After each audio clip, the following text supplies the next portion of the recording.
we're talking about 0 days. This perhaps is not a 0 day per se, but certainly an exploit event here. So, Jim, what can you tell us about what's going on with eBay?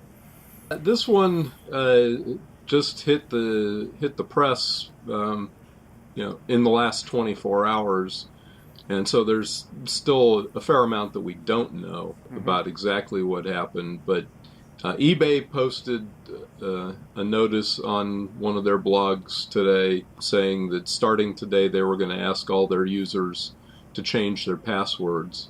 And actually, first notice of this showed up on a PayPal thing last night. PayPal is owned by eBay, but seems to be gone now. I'm not sure exactly what happened there, if there was some miscommunication internally. But anyway, what appears to have happened is that several accounts were compromised back in late February or early March.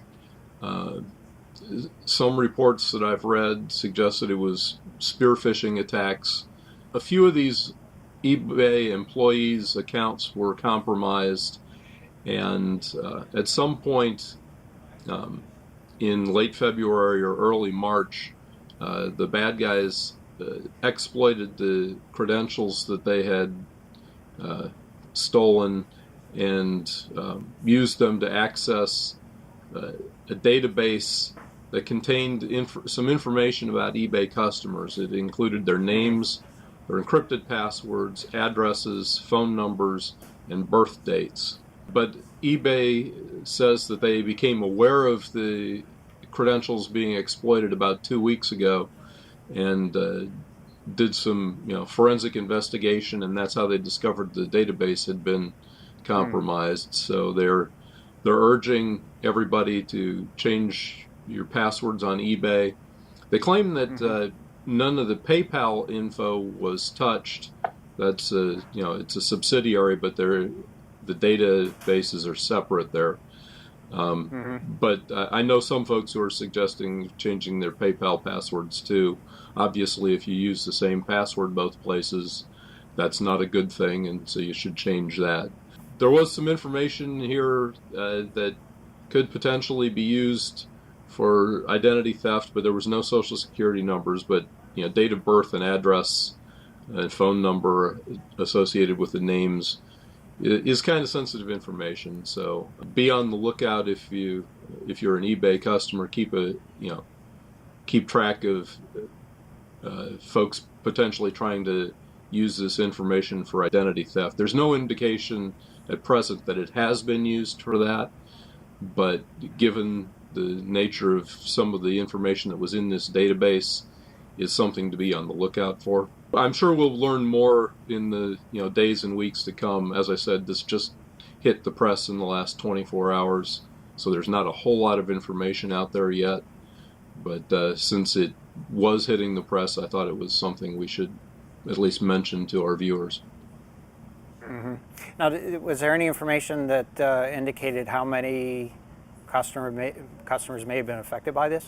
I have not seen any numbers on how many customers that are in this database, but I suspect we'll find that out here in the next few days. Okay. So, in comparison, though, this is not a circumstance where credit card information has been stolen. It sounds like, or at least that's not what they're saying at this point. It's really just, name and address. So right, they were pretty clear in their blog post that the credit card information was kept in a separate database, and that does not appear to have been compromised. Right. So it was usernames, customer names, encrypted passwords, addresses, phone numbers, dates of birth. Right. Well, and as I think we've talked about many times before, even though it's an encrypted password, you still have the opportunity to do some pretty aggressive guessing against that password and ultimately be able to crack the password, at least for a large number of the users. There are probably quite a number that don't have really enormously complex passwords. That would be the avenue for folks to be able to get access to users' accounts and perhaps abuse them in another way. Right? Absolutely. They've potentially had, 2.5 months to try to crack these passwords offline. So I'd say it's a safe bet. The passwords that weren't particularly strong have been cracked and whether they've actually been used or not is another story. But eBay's advice and my advice is change your eBay password today. Personally, as a general rule, and I'm personally not an eBay user, so I don't know the specific circumstances around it. But when I do online purchases, I've tended to not, keep a credit card stored as a part of the account. That is to give some flexibility as a user anyway. I don't know if that. Do you know if that happens to extend to this case as well?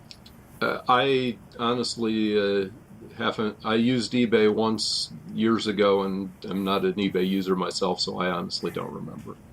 I don't know either. Okay. I know I do with Amazon because it makes it so easy to just one click buy and purchase things. Yeah, they do. One thing I will say is that eBay and PayPal offer a second-factor authentication token. I do use that. Okay. So that should help to mitigate some losses if you have one of those, and if you don't, go ahead and get it's one. it's a good suggestion to take advantage of two-factor authentication, and it helps to protect you against this sort of attack. Absolutely. Whenever two-factor is available, you should be taking advantage of it.